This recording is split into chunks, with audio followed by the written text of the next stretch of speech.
کی اجازت سے. ہاں شفاعت باذن رب ہے، اللہ کی اجازت سے، لیکن پھر وضاحت کر دی گئی کہ یہ شفاعت اجازت سے بھی ہوگی اور کوئی شفاعت کرنے والا غلط بات نہیں کہہ سکے. لیکن میں آپ کو بتاتا ہوں کہ مسئلہ اصل میں کیا ہے. آپ اس انداز سے شفاعت اللہ کے ہاں کوئی کر سکے گا؟ کوئی ہے جو کہہ سکے، جو اللہ کو کچھ پڑھا سکے اور سکھا سکے؟ کہ آپ نہیں جانتے، میں آپ کو بتا رہا ہوں کہ اصل معاملہ یوں ہے. یہی وجہ ہے دیکھیے کہ آیت الکرسی میں ان دو چیزوں کو جوڑا گیا. یعلم ما بین ایدیہم وما خلفہم ولا یحیطون بشیء من علمہ الا بما شاء.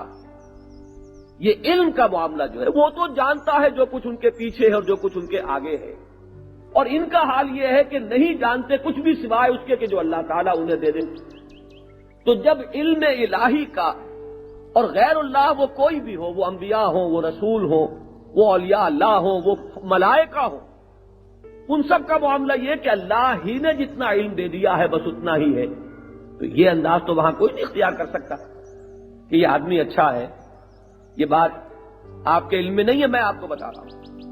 اسی لیے شفاعت کو جوڑا ہے وہاں. من ذا الذی یشفع عنده الا باذنہ یعلم ما بین ایدیہم وما خلفہم ولا یحیطون بشیء من علمہ الا بما شاء.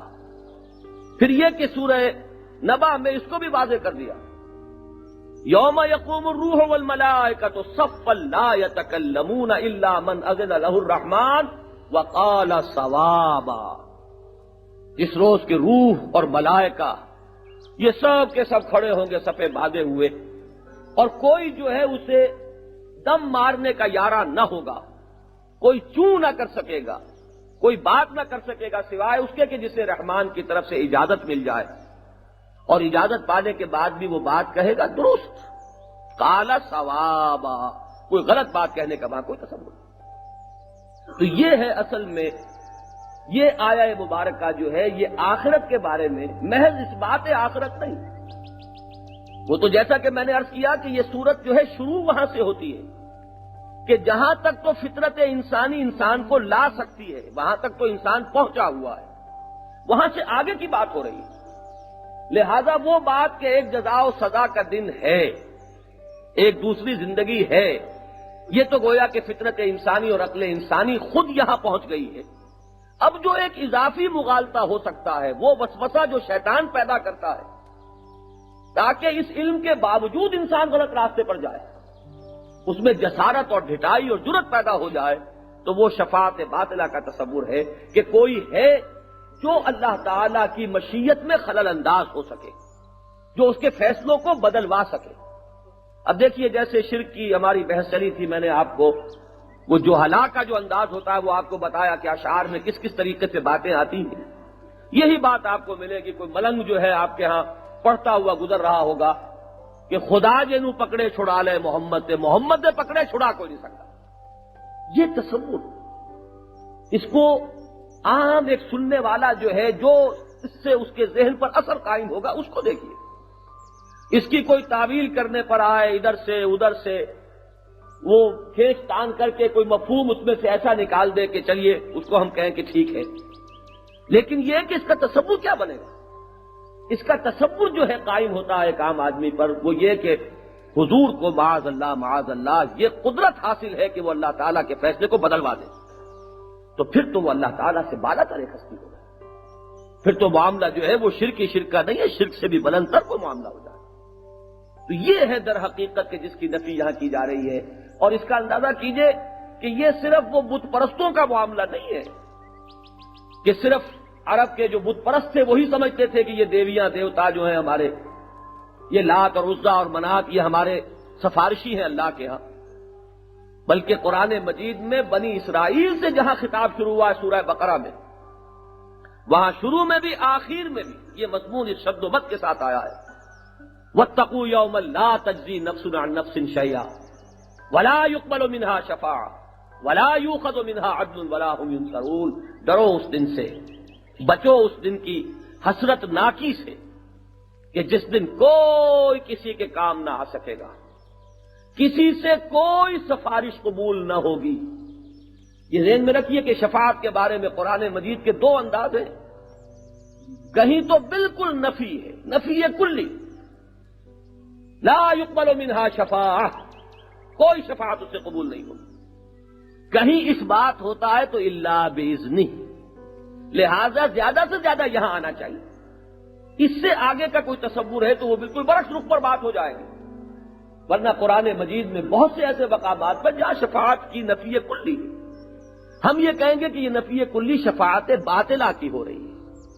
جہاں یہ تصور قائم ہو جائے کہ کوئی ہستی اتنی زور آور ہے کہ وہ اللہ تعالیٰ کے فیصلے کے آگے روک بن کر کھڑی ہو سکتی ہے، یہ ہے شفاعت باطلہ۔ یا کسی سے اللہ کی کنی اتنی دبتی ہے کہ اللہ تعالیٰ اس کی بات ماننے پر مجبور ہے، یہ شفاعت باطلہ ہے۔ اس کی نفی اس شد و مت کے ساتھ ہوگی کہ واتقوا یوما لا تجزی نفس عن نفس شیئا ولا يقبل منها شفاعت ولا يؤخذ منها عدل ولا هم ينصرون۔ ذرا سے ترتیب کے فرق کے ساتھ بالکل یہی مضمون ہے کہ جس پر 15ویں رکوع ہے پہلے پارے کا، اس میں پھر یہ مضمون آیا ہے۔ تو یہ ہے تیسری آیت اس سورہ مبارکہ کی۔ اب ان تینوں کو جمع کر لیجئے، الحمدللہ رب العالمین الرحمن الرحیم مالک یوم الدین۔ اور پھر ذرا لوٹیے، وہ جو میں نے ترازو آپ کو اس حدیث قدسی کے حوالے سے بنا کر دکھائی تھی کہ اس کے دو حصے ہیں، پہلا حصہ کل کا کل اللہ کے لیے، آخری حصہ کل کا کل بندے کے لیے، درمیان کا حصہ جو ہے وہ پھر برابر برابر تقسیم، تو نصفین ہو جائیں گے، نصفین اللہ کے لیے، نصفین بندے کے لیے۔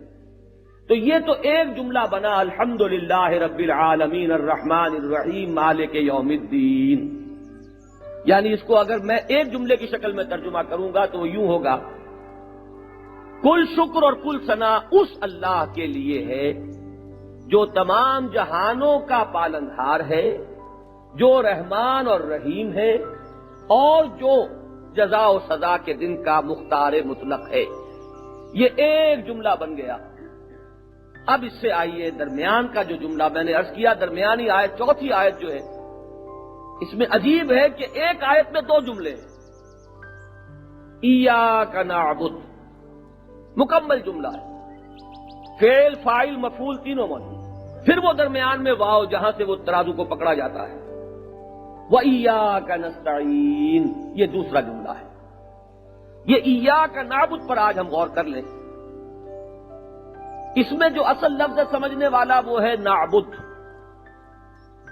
عبادہ یعبدو سے یہ فعل مضارع ہے اور اس میں جمع متکلم کا صیغہ ہے۔ فعل مضارع میں عربی زبان میں حال بھی آ جاتا ہے، مستقبل بھی۔ نعبدو اس کے معنی یہ بھی ہوں گے کہ ہم تیری عبادت کرتے ہیں، یہ فعل حال ہو گیا، اور یہ بھی ہوں گے کہ ہم تیری عبادت کریں گے، یہ فعل مستقبل ہوا، اور فعل مضارع میں یہ دونوں ہیں۔ تو دونوں کا ترجمہ ذہن میں رکھیے، ہم تیری ہی عبادت کرتے ہیں اور تیری ہی عبادت کریں گے۔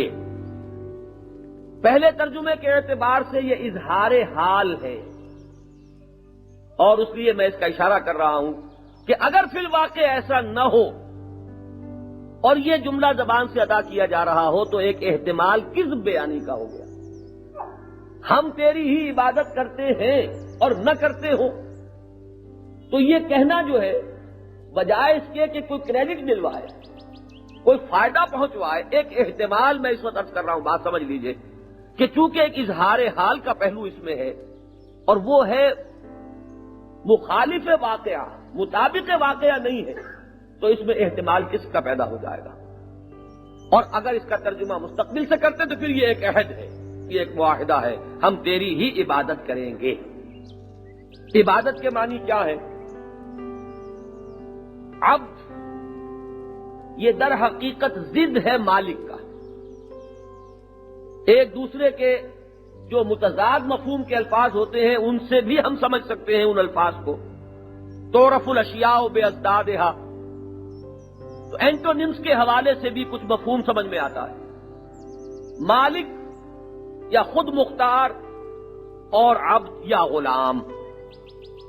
عبد وہ ہے کہ جو اپنے اختیار اور اپنی مرضی سے کچھ نہ کر سکے، بلکہ اس کے اوپر کسی اور کی مرضی اور کسی اور کا اختیار مسلط ہے۔ غلام، بندہ، فارسی میں عبد کے لیے لفظ بندہ ہے، بندہ ہو صاحب و محتاج و غنی ایک ہوئے، تیری سرکار میں پہنچ